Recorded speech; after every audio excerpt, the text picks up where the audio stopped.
You're watching the afternoon edition of Prime Flash with me, Von Quinto, broadcasting live from our studios here in Cameroon's economic capital, Douala. Now, over 117 Central African soldiers have found refuge in Cameroon's east region as conflict between government forces and rebels worsen in most parts of the country.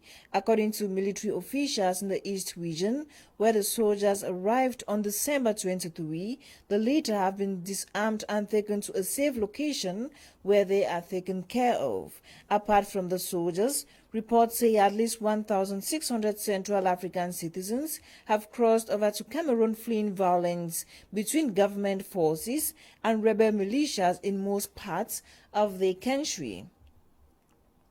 Now, Inter-Urban Transport Agency Avenue Voyage has been slammed a one-month suspension as investigations into the Sunday, December 27 accident continue. In a statement published by Cameroon's Minister of Transport, Jean-Ernest Masséna Bibehi, the sanction is issued as a result of their failure to comply with traffic regulations, adding that further sanctions may be made as findings pull through.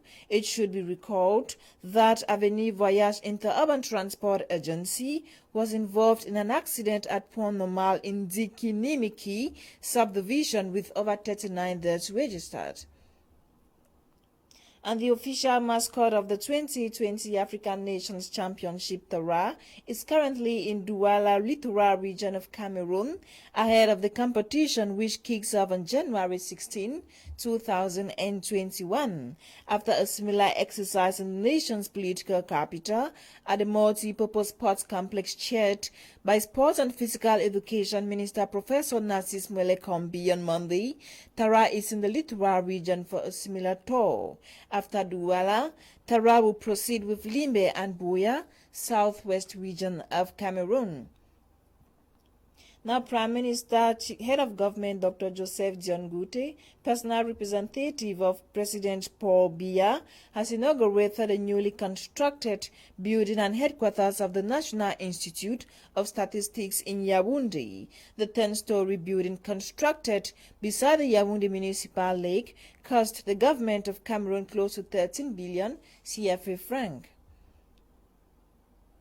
Now, the National Consumers Network of Cameroon has launched a campaign against drug consumption in the school milieu. The decision was made public during a press conference on December 28, 2020. The campaign against drug consumption in schools is slated to run from January 4 to 8, 2021, and the first phase targets 15 schools in Douala 5 subdivision. According to a medical practitioner, urine samples of the students will be collected to find out whether the students have come in contact with drugs or not.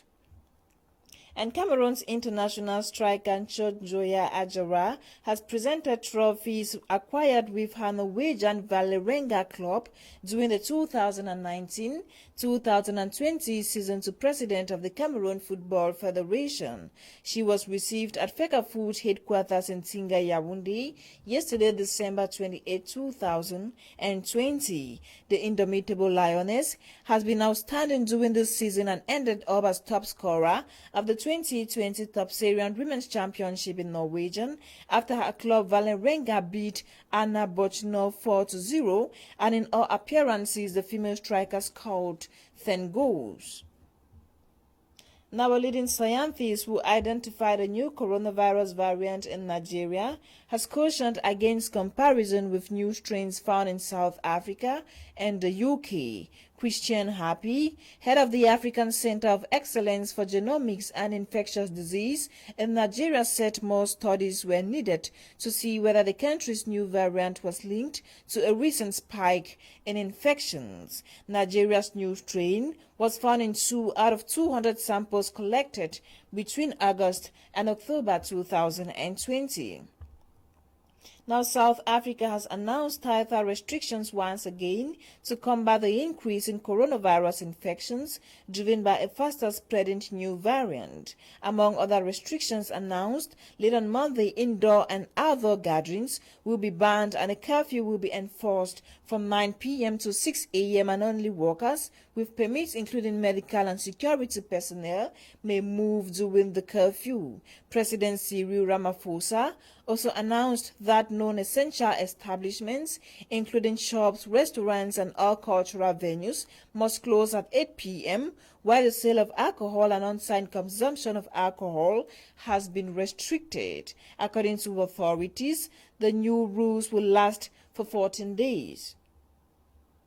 Now, more than 14% of polling stations in Central African Republic failed to operate during Sunday's presidential and legislative election due to armed rebels who attacked voters and barred electoral staff.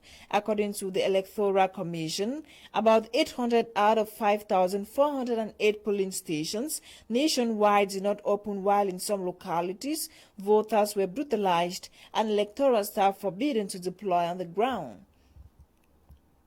This ends the afternoon edition of Prime Flash on My Media Prime Television. It was compiled and produced by Ewan Nolinga Ella. For presentation, my name is Von Quinta. Stay tuned to more programs on The African Eye, and we meet again tomorrow at 10:30 a.m. God willing. Goodbye.